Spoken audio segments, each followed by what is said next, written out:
Sveiki, mėly klausytojai ir klausytojos. Čia laida Laiminga šeima.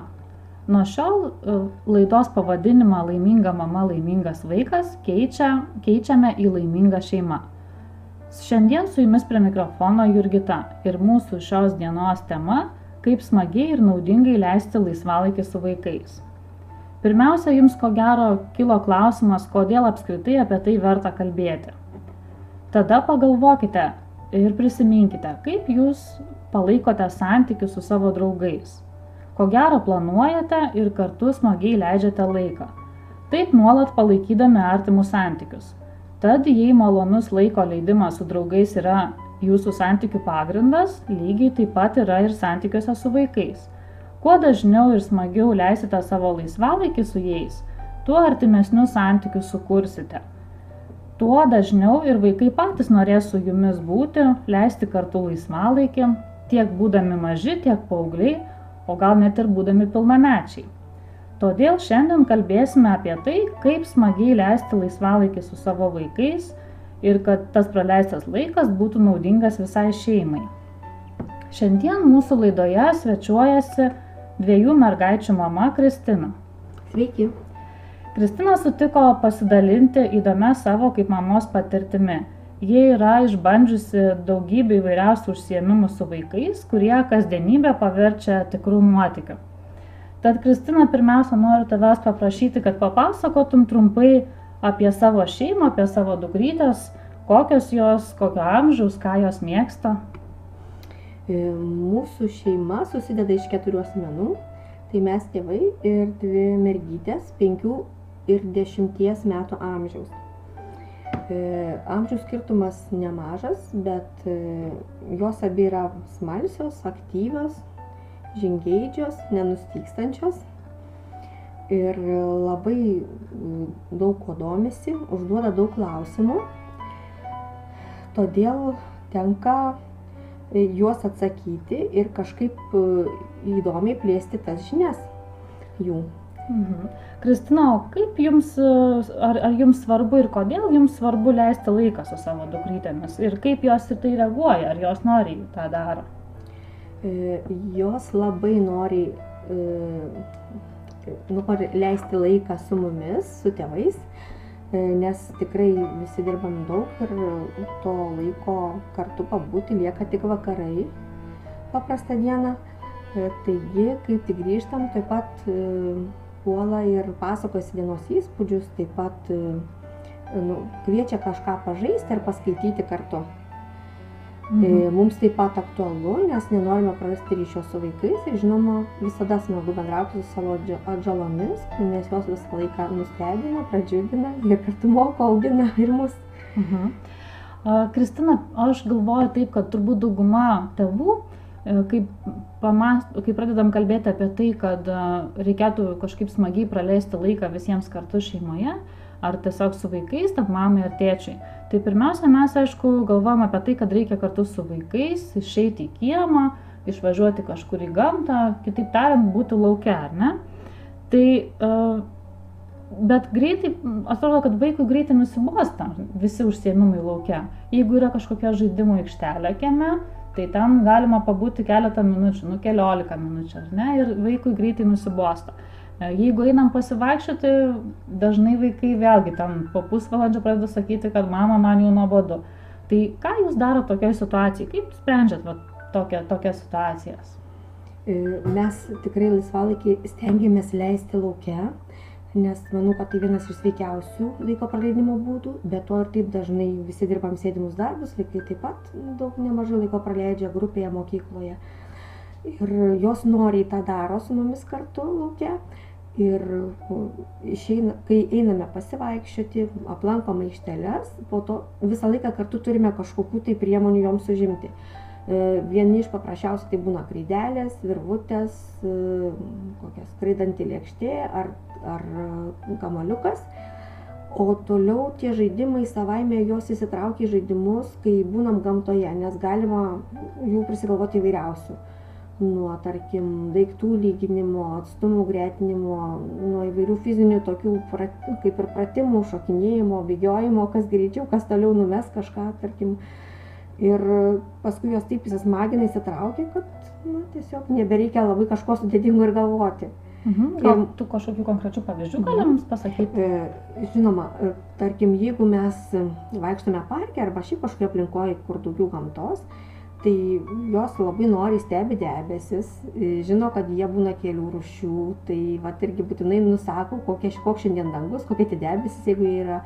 Taip pat labai mėgsta pavasarį, vasarą domėtis augalais, nes kai kuriuos pažįsta, tarkim, žolės kažkurios, ten, kad ir tas vaistinės dilgėlės, ten trauklapiai ir taip toliau.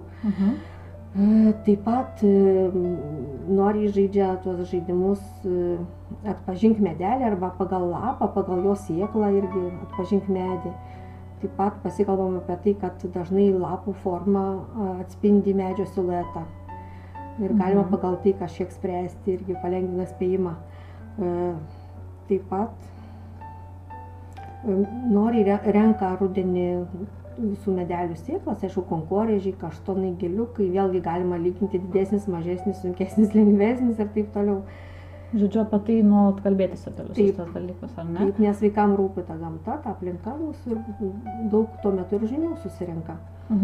Ir atrodytų dabar dar toks kyla klausimas, tai kaip ir pavasarį, vasarą ar ne, gal ir rudenį, kai yra daug įvairiausių lapų ar kaštonų ar giliukų ar nekrenta, kaip ir yra ką veikti. O žiemą dažnai būna tamsu, aišku, būna ir savaitgalį, bet ką žiemą veikti lauke, jeigu nesuslydėm ir nesupačiūžom? Žiemą dieną mėgstamiausias vaikų žaidimas yra pėdsekys. Todėl, kad jeigu yra sniego, tai matosi pėdučių įspaudai, žmonių pėdos, jos pačios spaudžia savo pėdų įspaudus, nes batukai būna dažniausiai su įvairiais raštais ant pado. Taip pat pastebi gyvūno pėdas, matosi, kur praėjo didesnis šuo ar koks paukštelis ir įdomu labai sekti, iki kiek jos tęsiasi, kur dingsta ir aptariam, kodėl dingsta ir panašiai. Taip pat labai mėgsta ledukus stebėti, kad kartais jie būna lygus, kartais tokie kaip, sakyt, nelygus padlaužyti, lengvai pašalę. Na, tiesiog lygiai taip pat galima stebėti medžio šakelės apšerkšnijusias. Na, irgi įmanoma daug ko džiaugtis, stebėtis ir mokytis. Taigi, iš tikrųjų, kaip supratau, jūs tikrai turit lauke daug įvairiausių užsiėmimų. Bet kartais atsitinka taip, kad vaikučiai suserga ir tenka daug laiko praleisti namie, arba tiesiog yra prastas oras ar netinkamos oro sąlygos, kad būtų galima eiti į lauką. Ką jūs tada veikiate namie? Kuom užsiimate?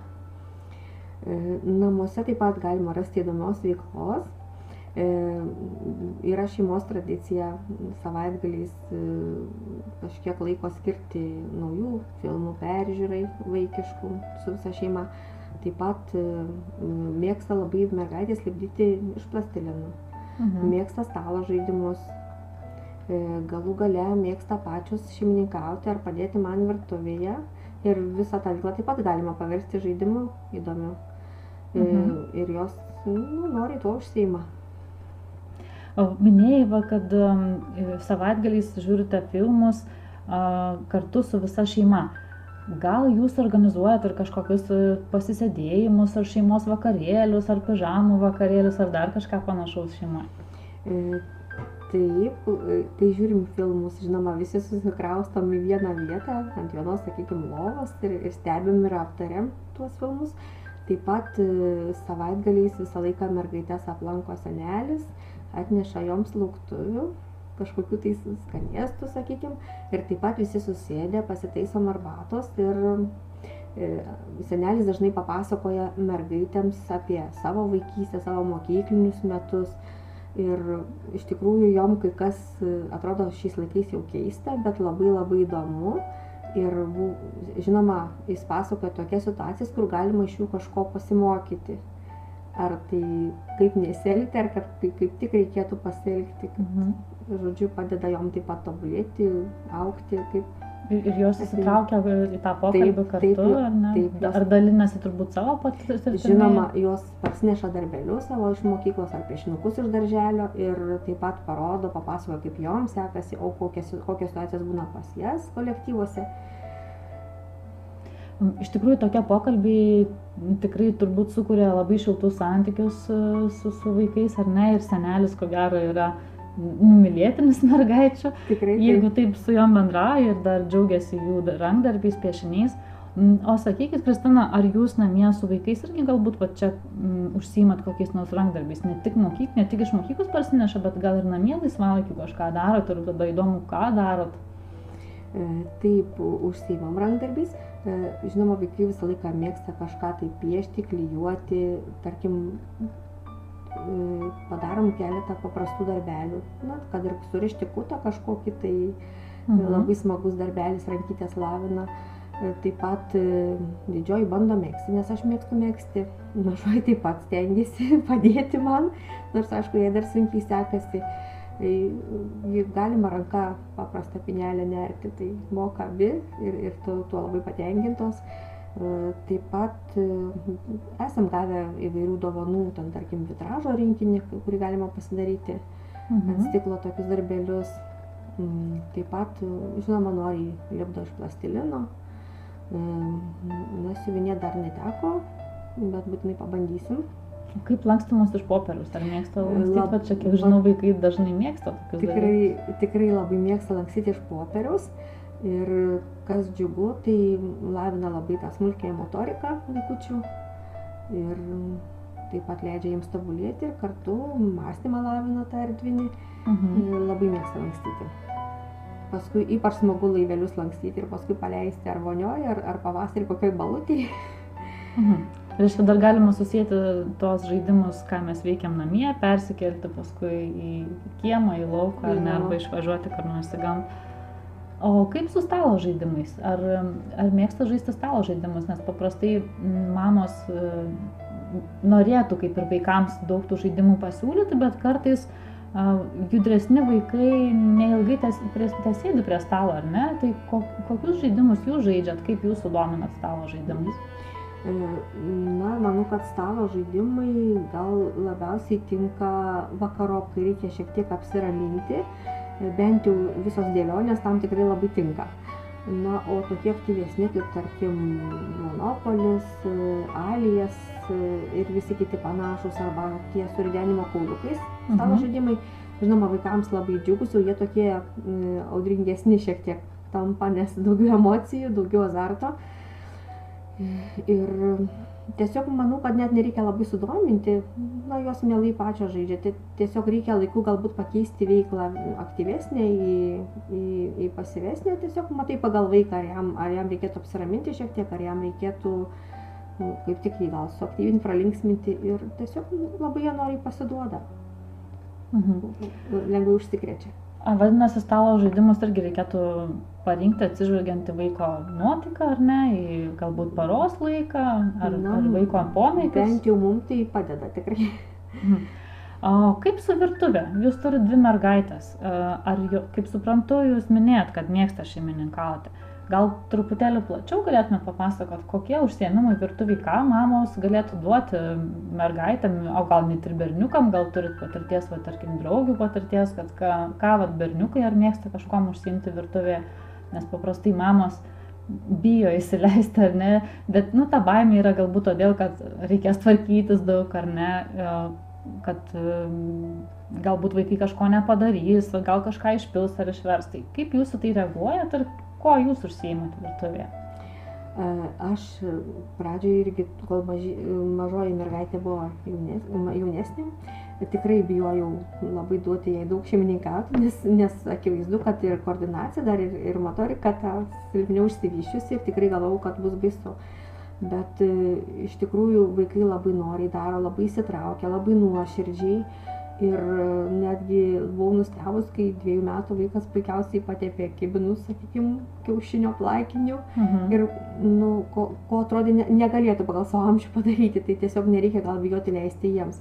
Ir iš tikrųjų jų mėgstamiausi užsiėmimai yra gaminti įvairius miltinių patiekalus iš miltų, ar ne? Taip, suvarškyti, tie vadinami tenginiukai, ar tiesiog maišyti blynų tešlą, labai mėgsta plakti kiaušinį, paprasčiausiai su šakute ir labai tą daro nuoširdžiai ilgai ir tiesiog kitą kartą net stabdyti tenka.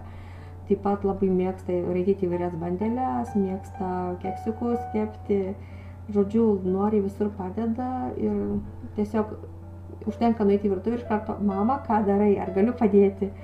Tai priima kaip žaidimą, ar Taip, ne? taip. Ir vėlgi laikas, kurį galima praleisti kartu, pabendrauti, pasikalbėti.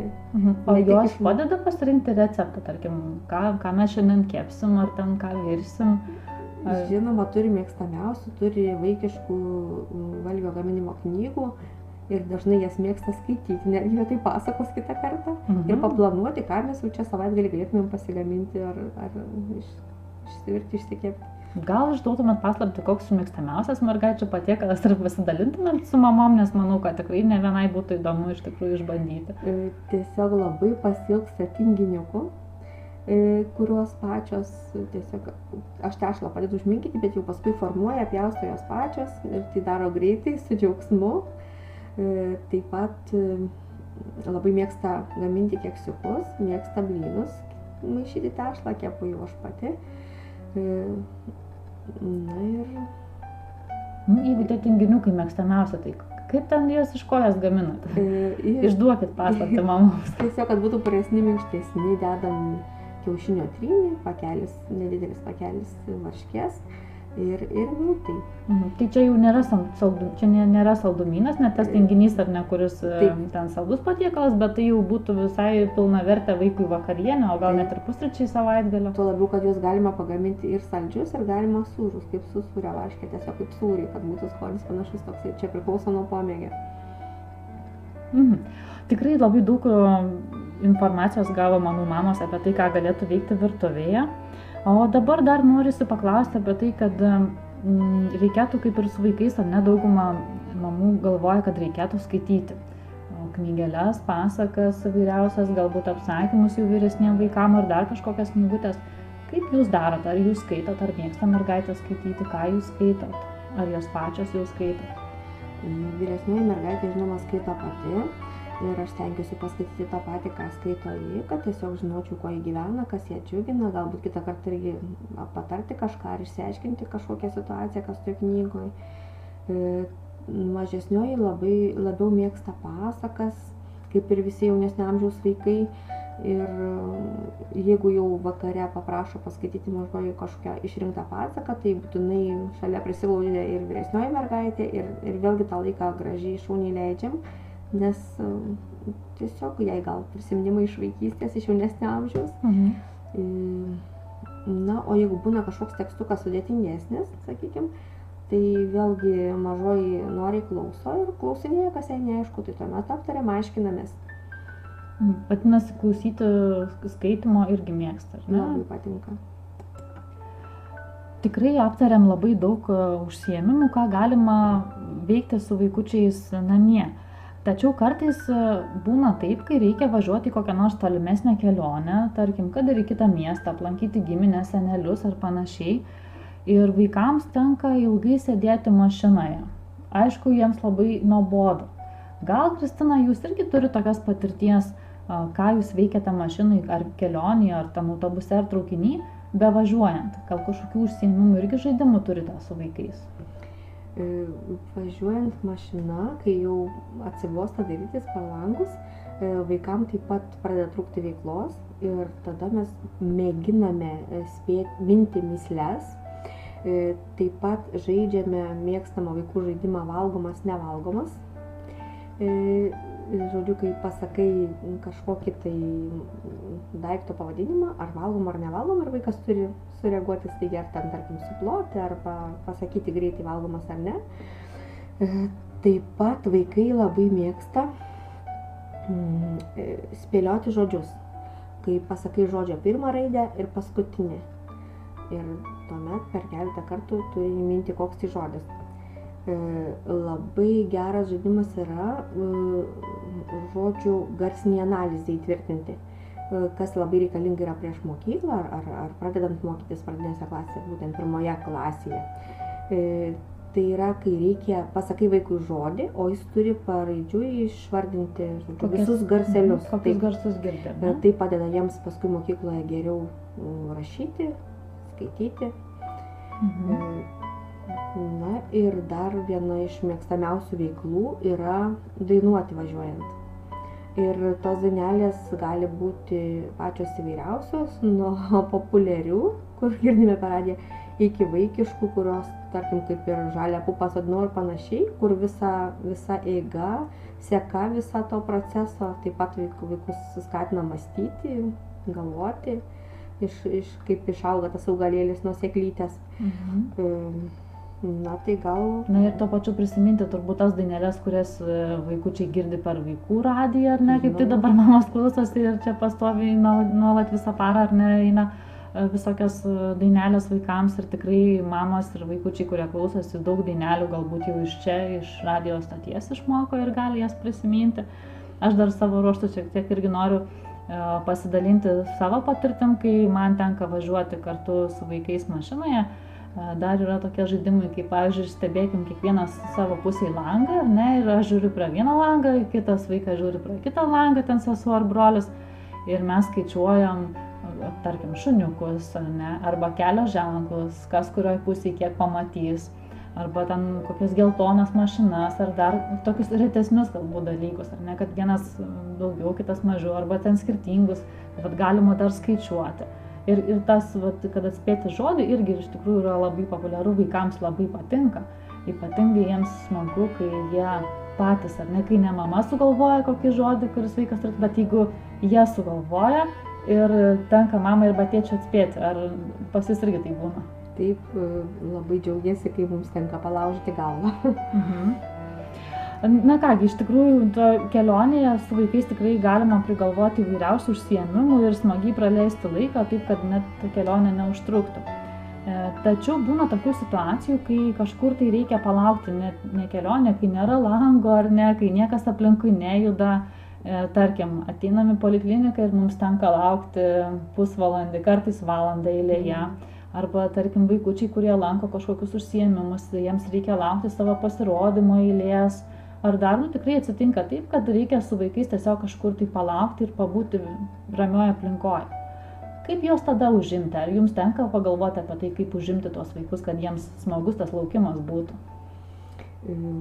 Taip stengiamės pasirinkti tokius žaidimus, kurie būtų įdomus, pakankamai aktyvūs, bet nereikėtų bėgioti ar garsiai šūkauti.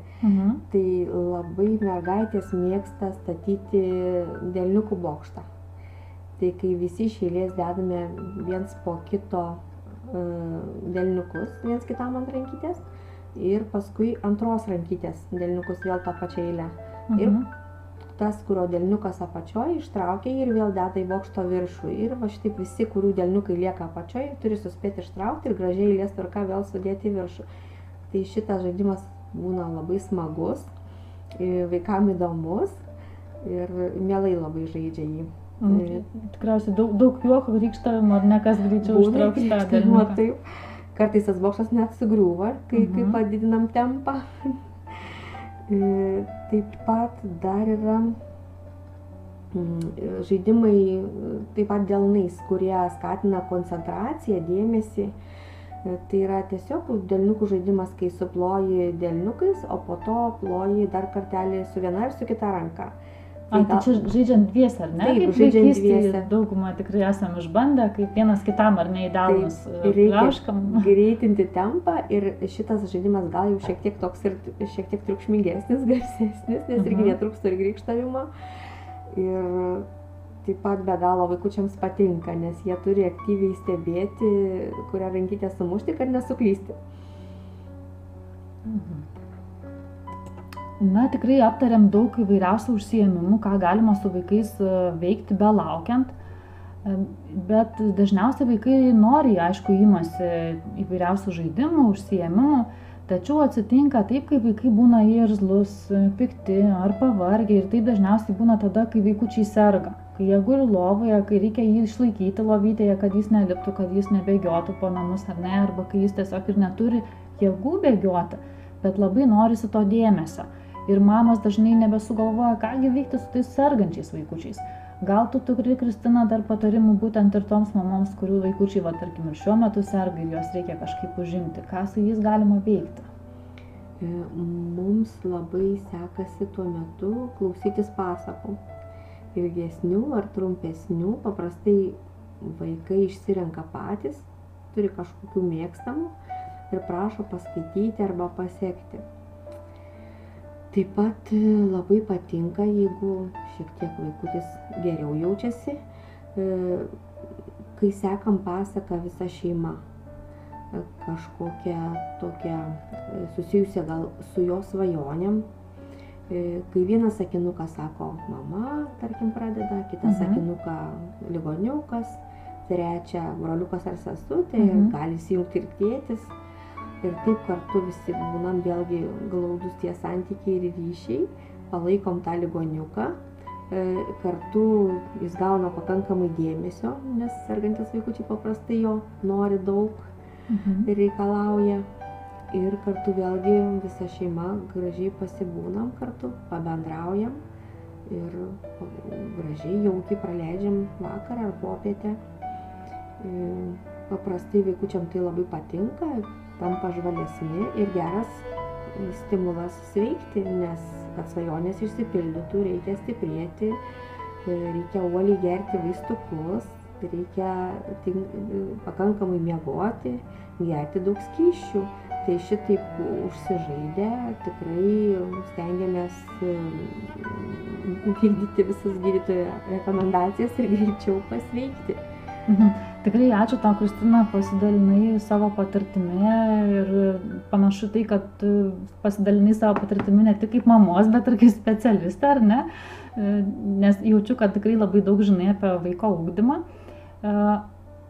Tai labai norėčiau tau padėkoti visų klausytojų vardu už tai, kad atėjai pas mūsų laidą ir pasidalinai. Ir toks paskutinis tavo prašymas, galbūt ne klausimas, jau prašymas, ko galėtum palinkėti visoms mamoms ir tėčiams, visoms šeimoms, kurios klausosi mūsų laidos Laiminga šeima? Norėčiau palinkėti gražių akimirkų praleidžiamų kartu visiems drauge. Ir taip pat kantrybės ir daug džiaugsmų, nes tikrai galima daug išmokti iš vaikučių, ypač to džiugesio, mokėjimo viskuo džiaugtis, gėrėtis ir tiesiog atrasti laimę paprastose mažose dalykuose. Na, aš pati ir visų klausytojų vardu tau ir tavo šeimai linkiu to paties džiugesio, gyvenimo džiaugsmo ir kad dar daugiau tų užsiėmimų su mergaitėm ir dar daugiau tų nuotykių patirtumėt ir išgyventumėt. Ačiū Jums. Na, o jūs, mieli klausytojai, rašykite mums savo pastebėjimus, klausimus, komentarus. Lauksime jūsų pasiūlymų kitoms temoms šios laidos ir norime taip pat jums priminti, kad galite paskaityti informacijos naudingos puslapyje www.laimivisi.lt. Ten rasite informaciją apie tai, kad organizuojami šiuo metu kursai mamoms ir tėčiams, auginantiems tiek pradinukus, tiek paauglius. Pasidomėkite. Na ir iki kitų susitikimų.